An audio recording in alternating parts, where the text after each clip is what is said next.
اوقات كتير علاج الرجاله دي انك تقفي بس. اكيد مش صدفه ان ربنا سبحانه وتعالى بعتلك الفيديو ده دلوقتي ليكي انت. الموضوع مهم، هي فكره الزوجه اللي بتحس باهمال عاطفي، بتحس ببرود، ولكن هي اختصرتها في كلمه: انا ليه عايشه في سجن؟ المشكله مش فيه ومش فيها. يعني ايه؟ المشكله فيكوا انتوا الاتنين.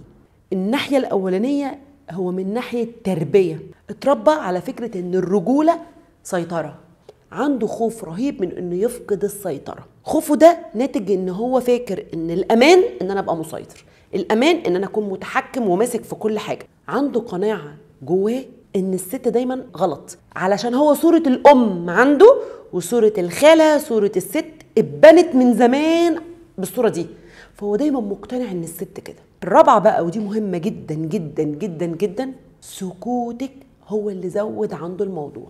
اوقات كتير ستات في المشكله دي بالذات بتخاف تعمل مشكله عشان مش عايزه مشكله.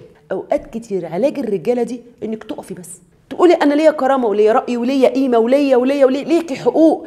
المشكله انك بتخافي. ليه؟ لانك في مره وقفتي وقفه صغننه كده والدنيا هاجت. القصه كلها جايه من ان دايما اقولها: سكوتك هو اللي زود مشكلتك.